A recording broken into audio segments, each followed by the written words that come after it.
This section is an introduction to the other main important nucleic acid in transmission of genetic material, RNA.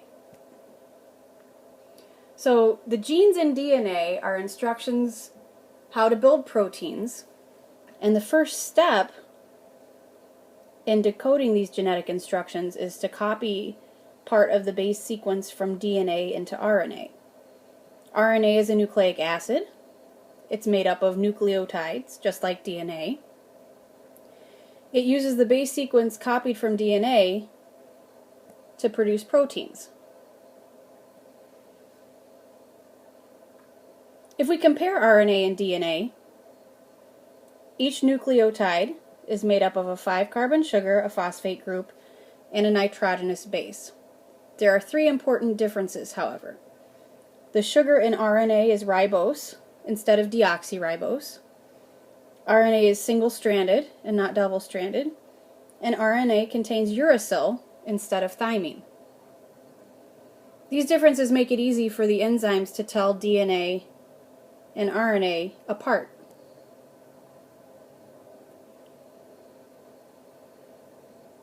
There's the analogy we started talking about in class that DNA and RNA are similar to master plans and blueprints used by builders.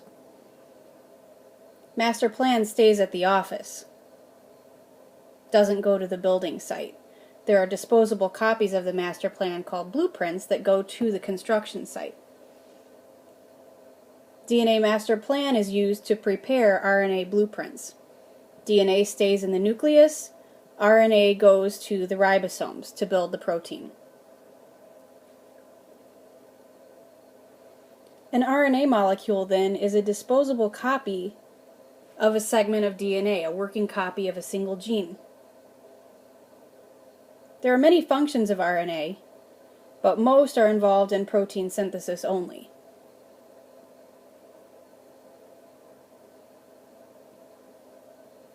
RNA is in charge of putting amino acids in order, in a specific order, and hooking them together and forming a protein.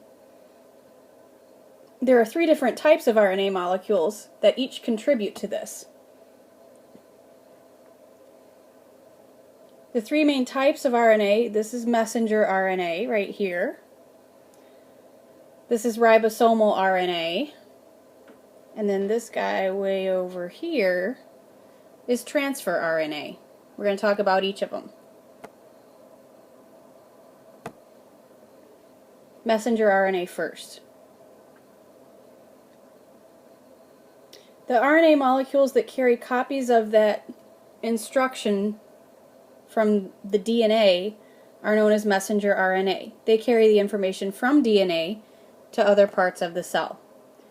And just to give you a little bit more information, messenger RNA is produced by a process called transcription.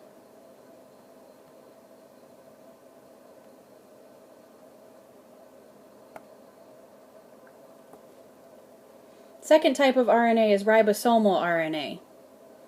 Ribosomes are small organelles that have 2 subunits, a top and a bottom. You can see this here, the larger one up here, smaller one down here.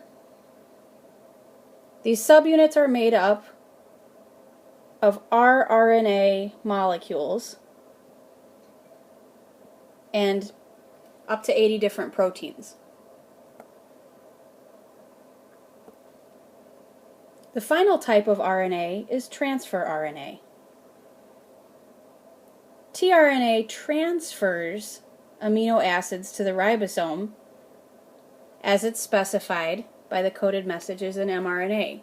We have the anticodon,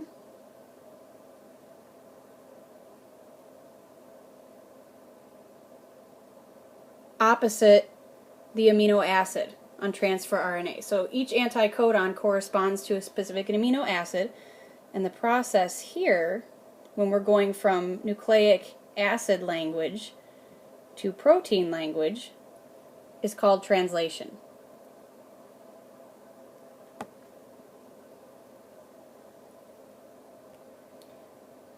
Making mRNA is during transcription. This is where chunks of DNA serve as templates to produce mRNA.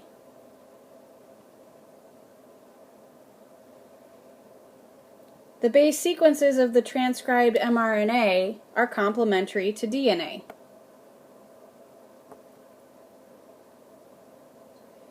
In prokaryotes, RNA synthesis and protein synthesis both take place in the cytoplasm because prokaryotes have no nucleus.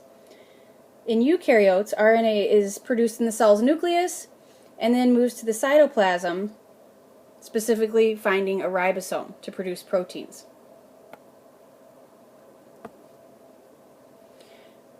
An enzyme called RNA polymerase, that's very similar to DNA polymerase, it definitely does the same kind of a thing, produces that mRNA.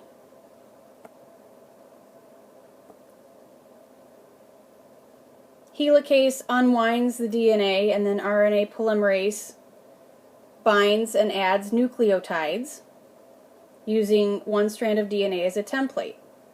Nucleotides are added according to base pairing rules, the complementary strand of DNA. RNA polymerase binds to a specific sequence or region of DNA called a promoter. There are signals in the DNA molecule that show RNA polymerase where to begin. Signals in DNA cause transcription to stop when the RNA molecule is completed.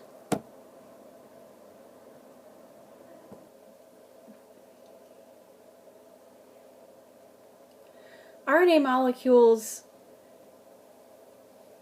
aren't completely finished and ready to go when they come off of the DNA press, so to speak.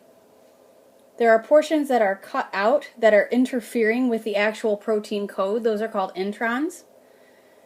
In eukaryotes, introns are taken out of what we call the pre-mRNA molecules while they're still in the nucleus. The remaining pieces that are expressed in the protein code are spliced back together or glued back together to form the final mRNA.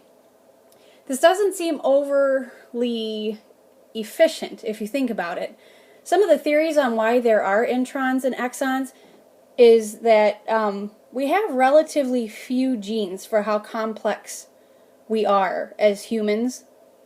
Only about 10,000 genes, so it's thought that depending on what is cut out, intron and exon wise, you might end up with different protein products, so that one gene might code for multiple proteins. So why does it make sense? Like I was just saying, some pre-mRNA molecules may be cut and spliced in different ways, making it possible for a single gene to produce several different forms of RNA and therefore several different proteins.